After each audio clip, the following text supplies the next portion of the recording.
اس میں ایک اور مسئلہ خواتین کے اعتبار سے آتا ہے، وہ ہے مثلا کون مہندی کا یا کیمیکل والی مہندی کا مسئلہ۔ اچھا، کیمیکل والی مہندی یا کون مہندی عام طور پر خواتین جو لگاتی ہیں، اس کا مسئلہ اتنا پوچھتی ہیں روزانہ کی بنیاد پہ، میرے خیال ہے مدرسے کے بعد 4-5 دفعہ تو کم سے کم یہ والا مسئلہ روز کی بنیاد پہ آتا ہے۔ اچھا، یہ بھی موضوعات کا مسئلہ ہے، یعنی مجتہد کے پاس بھی یہ والے مسئلے جاتے ہیں تو کبھی زیادہ تر تو مجتہد جو ہے وہ نا اصولی مسئلہ بیان کرتا ہے۔ اصولی مسئلہ مثلا کوئی پوچھ رہا ہے کہ آج کل بازار میں کیمیکل والی مہندی ملتی ہے، اس کو لگانے میں وضو اور غسل کا کیا حکم ہے، اور وہ مہندی ایسی ہوتی ہے کہ جب اترتی ہے تو چھلکے اس کے ساتھ ساتھ اترتے ہیں تو اس سے وضو ہو جاتا ہے یا نہیں، اور اس قسم کی مہندی لگانے میں کوئی حرج تو نہیں ہے۔ یہ مجتہدین آقا سیستانی کو بھیجا گیا مثلا سوال، تو وہاں سے وہی اصولی جواب آتا ہے کہ اگر احتمال دارد امکان اس بات کا موجود ہے کہ مانے رسیدہ نے آپ باشد، یعنی یہ پانی پہنچنے میں رکاوٹ ہے، باید برطرف شود، تو لازم ہے کہ اس کو ہٹایا جائے۔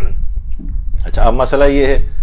کہ آپ تو یہی تو کہتی ہیں کہ اس کو ہٹانا ہی تو بہت مشکل ہے، اور ہٹاتے ہیں تو نیچے سے ایک اور چیز نکل رہی ہوتی ہے، وہ بھی مہندی، گویا مہندی کی لیئرز اتر رہی ہیں، تو یہ تو رکاوٹ ہوئی۔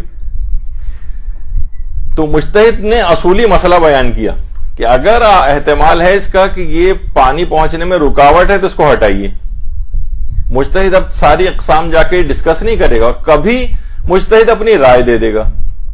کبھی یہی چیز سوال پوچھا جاتا ہے کہ کیا یہ جائز ہے کیمیکل والی مہندی لگانا، اور اس میں وضو ہو جاتا ہے یا نہیں، تو وہاں سے جواب یہی آتا ہے کہ اس کے اندر کوئی حرج نہیں ہے اور پانی پہنچنے میں بھی رکاوٹ نہیں۔ کبھی وہ اپنی رائے دے دیتا ہے مجتہد، یعنی مجتہد رائے بھی دے سکتا ہے اور اصولی مسئلہ بھی بیان کر سکتا ہے۔ اچھا، اب میں اس لحاظ سے آپ کا یہ والا مسئلہ حل ہی کر دوں، ایک لحاظ سے اگر آپ کو بھی اس پہ اطمینان ہو جائے۔ اطمینان نہیں ہو رہا ہے تو پھر مجتہد مثلا انہوں نے یہ کہا کہ اگر امکان ہے کہ آپ کو اس بات پر اطمینان نہیں ہو رہا ہے، آپ کہہ رہی نہیں کیمیکل والی مہندی کی جو لیئرز ہیں یہ وہی مہندی کی لیئرز اتر رہی ہیں، تو پھر آپ کا وظیفہ شرعی یہ ہے کہ آپ وضوء جبیرہ بھی کریں اور تیمم جبیرہ بھی کریں۔ تیمم جبیرہ یوں کہا میں نے کہ خود اعضائے تیمم ہی کے اوپر وہ جبیرہ آ گیا ہے۔ جبیرہ یعنی سمجھیں ایک لحاظ سے وہ رکاوٹ، وہ چیز جس کو آپ رکاوٹ سمجھ رہی ہیں جو پانی پہنچنے میں رکاوٹ ہے، وضوء جبیرہ ہوگا، یعنی اسی کے اوپر آپ کس طرح سے وضو کریں گے اس کے احکام ہیں کچھ، اور تیمم میں جبیرہ بھی ہوگا، یعنی تیمم بھی آپ کو کرنا پڑے گا، لیکن کیونکہ اعضائے وضو ہی کے اوپر، اعضائے تیمم کے اوپر ہی کیونکہ وہ رکاوٹ آئی ہوئی ہے، اس لحاظ سے تیمم میں جبیرہ بھی ہوگا۔ اچھا، لیکن یہ تو مشکل والا مسئلہ ہے جن کو اطمینان نہیں ہو رہا ہے۔ دیکھیے ایک چیز اور بتا دوں میں میڈیکل کے لحاظ سے، کہ جو آپ کی اوپری کھال ہے اس سے لے کر ہڈی تک سمجھے ٹیشوز کی تقریباً یہ 7 لیئرز ہوتی ہیں، اور اس میں یہ کھال جو آپ کی اوپری کھال ایک لحاظ سے جس کو ایپیڈرمس ہماری زبان میں کہتے ہیں، خود اس کی اپنی 5 لیئرز ہیں۔ تو اصلاً یہ جو ہوتا ہے جب کیمیکل والی مہندی آپ لگاتی ہیں اور وہ بعد میں اترتی ہے، وہ کھال کی لیئر اترتی، ٹھیک ہے، وہ رنگ نیچے تک جو ہے اس کے گیا ہوا ہے، پھر اس کے بعد نئی جو لیئر ہوتی ہے اس کے اوپر بھی وہ رنگ آیا ہوا ہوتا ہے اس کی۔ اصلاً وہ مہندی کا رنگ تو کبھی بھی رکاوٹ نہیں ہوتا ہے، چاہے وہ خضاب والا رنگ ہو، لوگ اکثر کہتے ہیں کہ خضاب والا رنگ لگ جاتا ہے یا بالوں پر کھال کے اوپر، وہ بھی رکاوٹ نہیں ہے۔ عام طور پر جو عام انک پین ہوتا ہے اس کی، وہ اگر کھال کے اوپر لگ جائے وہ بھی رکاوٹ نہیں ہوتا، یعنی رنگ کبھی بھی رکاوٹ نہیں ہے جب تک کہ کوئی تھکنس اس کے اندر نہ آ جائے۔ جیسے بال پوائنٹ کا کوئی ایسا نشان جو ایک بہت موٹا سا ہوتا ہے اور اس جگہ پانی اس کے اوپر سے گزر جائے گا، کھال کے نیچے بھی نہیں پہنچنے دے گا، اس کو تو ہٹانا پڑتا ہے۔ لیکن عام طور پر بال پوائنٹ کا مثلا نشان ہاتھ کے اوپر لگا ہوا ہے تو وہ بھی پانی پہنچنے سے رکاوٹ نہیں۔ تو یہ جو لیئرز اتر رہی ہیں وہ اسکن کی لیئرز ہیں، وہ اصلاً اس کی لیئرز نہیں ہیں مہندی کی۔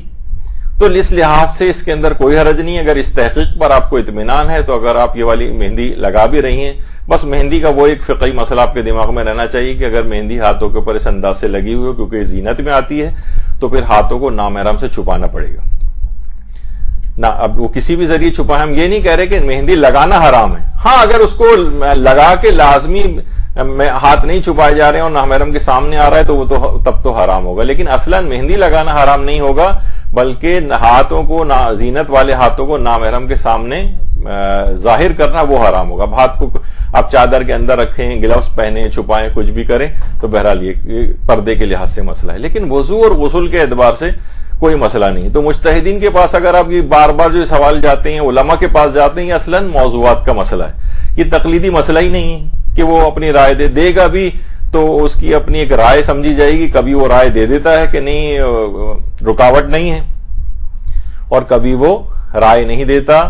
اور ایک عام اصولی مسئلہ بیان کر دیتا ہے کہ تحقیقات خود کریں کہ پانی پہنچنے میں رکاوٹ ہے یا نہیں. پھر وہ جو جاننے والے ہیں اس فیلڈ کے, مثلا کسی آپ ڈاکٹر سے پوچھ لیں کہ کوئی اور جو کہ اسکن سے ریلیٹڈ ہے, تو وہ آپ کو بتائے گا کہ نہیں یہ کھال کی لیئرز اتر رہی ہیں, یہ خود اس مہندی کی لیئرز نہیں. تو کھال کی اگر لیئر اتر رہی ہے تو اور اس پہ صرف اس کا رنگ اور سٹین اگر آیا ہوا ہے, ہاں یہ ضرور ہے کہ عام طور پر جو اس طرح سے بہت ریپڈلی جو کھال کے اوپر ایکٹ کرنے والی چیزیں, ابھی حال ہی میں 1-2 کیسز ہمارے پاس بھی آئے کہ وہ کیمیکل ریئیکشن بہت زبردست ہوا اور بہت سی اس کے اندر کارسینوجینک بھی ہیں, کینسر پروڈیوسنگ وغیرہ بھی ہو جاتے ہیں بعض اوقات یہ چیزیں, کہ اتنی جو ریپڈلی رنگ اپنا چھوڑنے والی چیزیں کھال کے اوپر, یہ اسکن کے لیے نقصان دہ بھی ہیں. تو ہم کوشش کریں کہ وہ پرانی جمیلہ مہندی وغیرہ اسی کی طرف جائیے, اس کو چھوڑیے کیمیکل والی چیزوں کو, تو جس کے اندر